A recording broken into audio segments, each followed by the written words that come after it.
vlog, and I was like, are you kidding me? Hey dudes, what's up dudes? Josh here, and some of you might know me as J-Mo Cavalier, but either way, right now I've got a match of Domination on Villa on the game Call of Duty Black Ops. And in case you are unfamiliar, Domination is a game where you try to hold all 3 points on the map, and Villa is a map where there is a villa of some kind, and Call of Duty is a game where the objective is usually to shoot the people, and I would say that I do a decent job of doing that in this match. Excuse me. And yeah, so now you know. And this match I think I was playing with right there. That was nice, huh? I was playing with my good friend Maximum T-Pone, and he was whining as usual, but that's, in a strange way, sometimes that's what makes me do better in Call of Duty, is when I've got people whining and I'm just kind of like rolling my eyes like, come on dude, man up dude. I'm gonna tell my mom if you don't stop camping. Yeah, anyway, right now, I am just kind of watching this B flag, because I know that they're going to keep hitting it as hard as they can, and I know that I can probably pick up some decent kill streaks if I chill here. And so I get that little motion sensor thingy down. You know, I love listening to Tabe's commentaries because they're so helpful. When he posted his first, maybe it wasn't his first, he posted a match of Free-for-All and Crisis, and he was like, yeah, so for my equipment, I'm using the motion sensor, and it senses motion. Oh, gee, Tabe, thanks.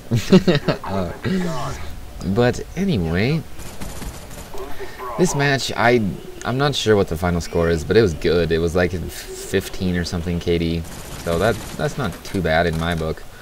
And I'm using the 3, 4, and 7 kill streaks, since the UAV, counter UAV, or spy plane, counter spy plane, I don't know, I'm a Modern Warfare 2 fanboy.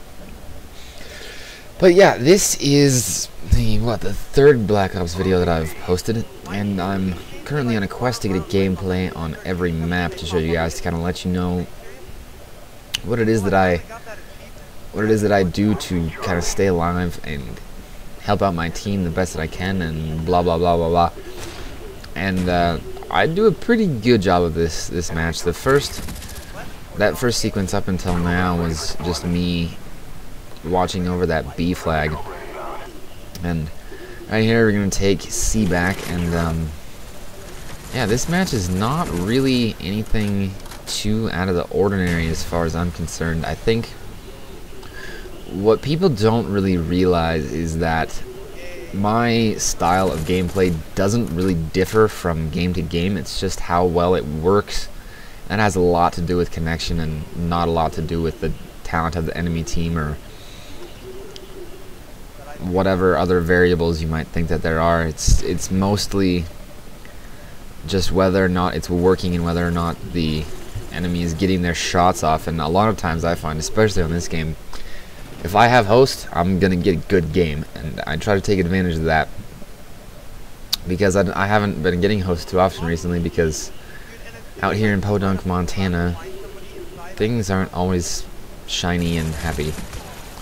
So right there, I'm not sure if I checked my connection after that, but you know, that wasn't too bad. But there's a lot of times where the connection just plays a huge role, and I know Maximum T-Pone complains about this all the time, but yeah, it really does make a difference.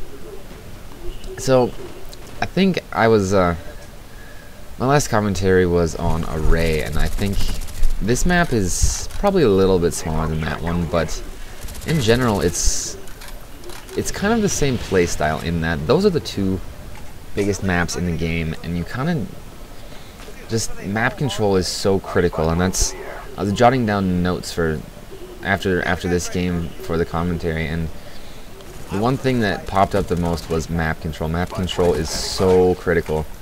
It's not, I can't even, like, you have to figure out a way to make map control work, and that's why you're going to do good, is if you can control the map. And another thing that I've found on this game in particular is Where did that come from?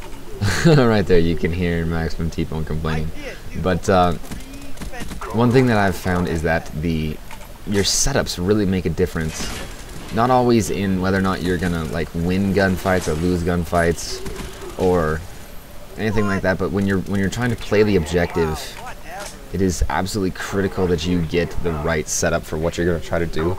I found that on maps like this and Array, tactical insertion is almost a must, just because you're not going to be helping your team out at all if you're just dying and respawning. Another option would be Marathon, and I think after a couple games last night, I ended up putting on a class that had tactical insertion and a Marathon. Right here, have some of that triple. That was pretty nice.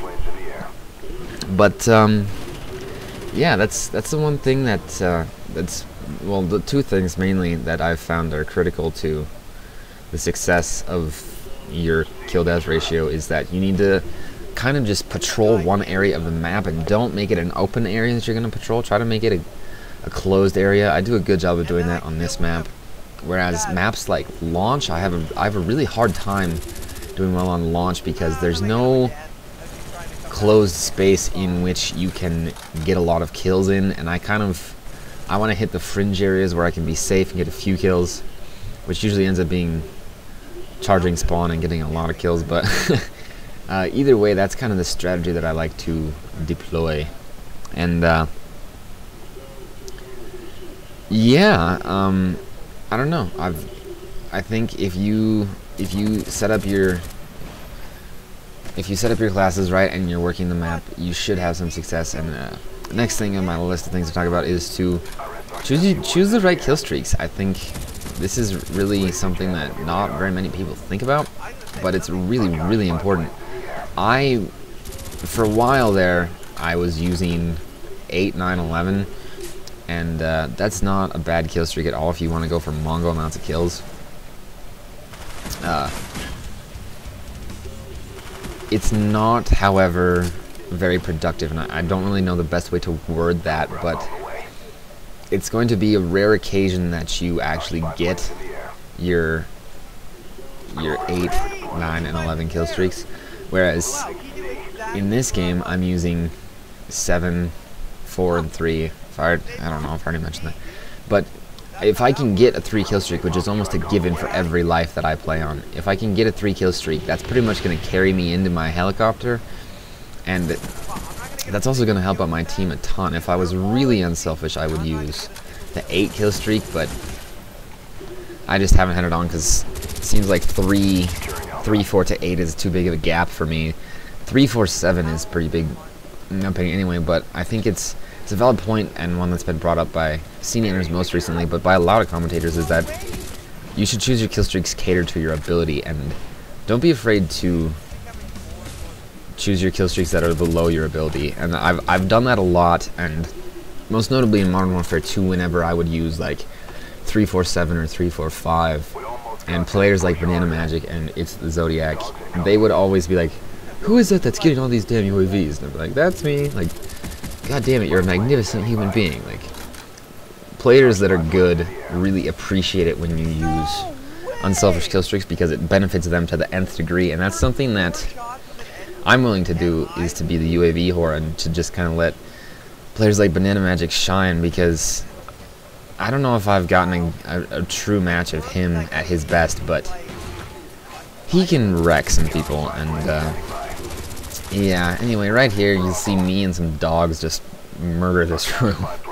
But yeah, this game's coming to an end. Hopefully a few of my tips resonated with you if you're playing this game. I know not too many people have been playing this game recently. There's only been like 750,000 players online, and that's not too many more than Modern Warfare 2 at its peak. But anyway, just remember to work on your map control and play around with your classes. Have some long range, some short range, some mid range, all that fun stuff. Anyway, guys, thanks for watching, and take it easy, and I'll see you next time. I'll actually have a class